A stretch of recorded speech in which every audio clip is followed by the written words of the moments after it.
Okay, week 5 brings Sucks 4-4, coming off a giant win against Gabo, and that damn Serb who is 2-6 and coming off a doormat.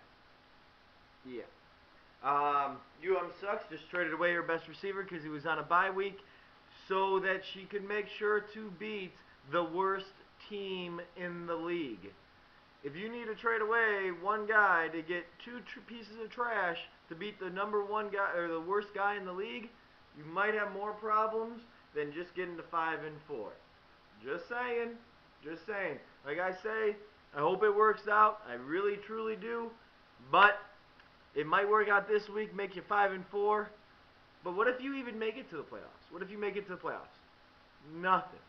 You're going to be going against me or Centurions or Gabo, and you're going to bring Mike Wallace and Steve Smith of Carolina, who's like number 52 off of receivers, into the party.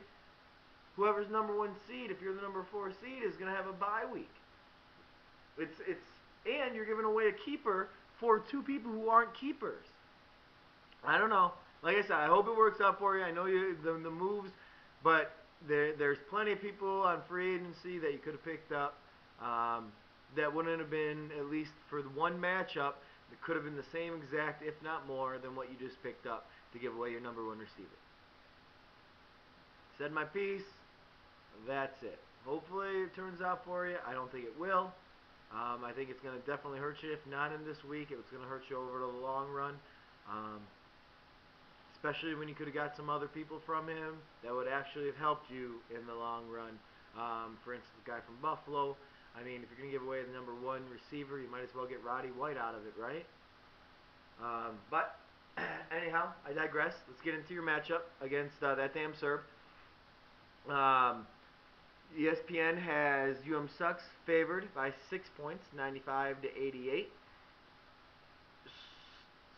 So let's get into a little bit more why. That damn Serb has Matt Schaub. He's going to put up a lot of points. I'm saying 24 points this week, going against San Diego defense. And the San Diego offense is going to score a lot of points. I said this about this matchup anyhow, or this game. That it's going to be a high-scoring game. It's going to benefit the fantasy owners of both sides. Matt Schaub, definitely 24 points, something like that. Sucks is taking out Ben Roethlisberger against Cincinnati and putting in Michael Vick against Indianapolis. We'll see how that works out. Michael Vick put up great points, but all the games that he was going against rather shitty teams.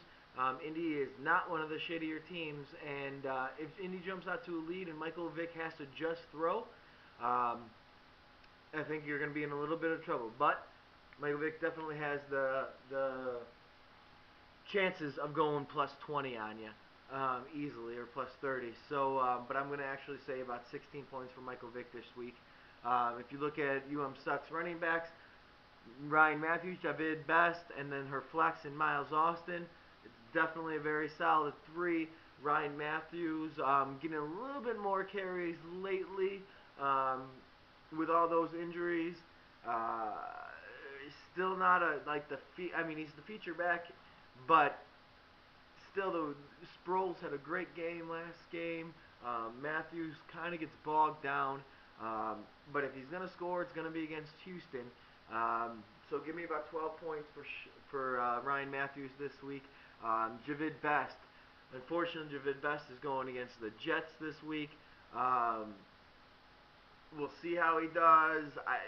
The one thing that's going to help him out, I don't think he's going to get a lot of points on the running. He is very involved with the passing game. Still give me about 10 points for Javid Best this week. Miles Austin against Green Bay. Dallas is going to be losing.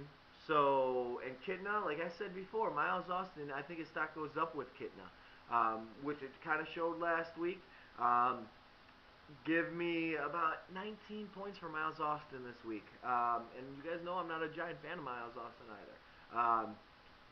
Flip on over to that damn Serb. Yeah, Sean Green, Darren McFadden, Ocho Cinco.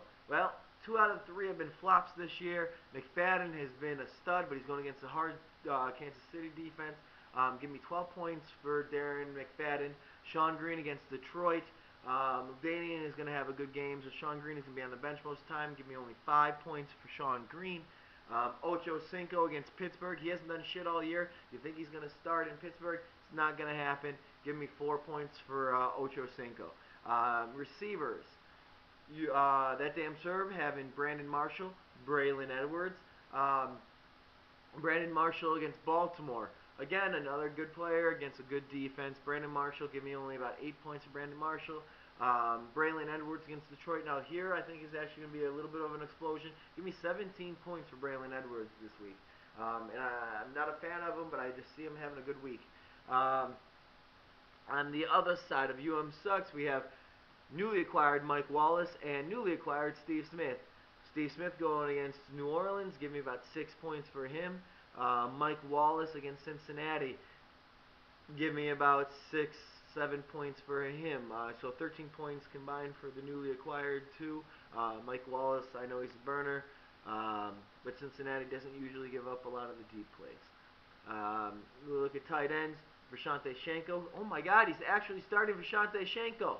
That might change because he maybe didn't realize the Bears aren't on, a bye week anymore. But Visanthe Shiancoe against Arizona, you gotta like him. Give me 13 points for him. Keelan Winslow against Atlanta. Not a fan of Keelan Winslow at all. Give me 2 points on him this week. Fantasy stud this week for this matchup gonna be Braylon Edwards. Fantasy dud. Unfortunately, it's also going to be Ocho Cinco, so it's both good and bad for Sucks. Winner of this matchup, sadly enough, I think it's going to be That Damn Serve, putting up 76 points, and I think it's going to be Sucks, putting up 64 points. But it's going to be close. Maybe I'm wrong. Probably not, though. Good luck, Week 9. A lot of things going to shape up after this week, so we'll see. Have a good week.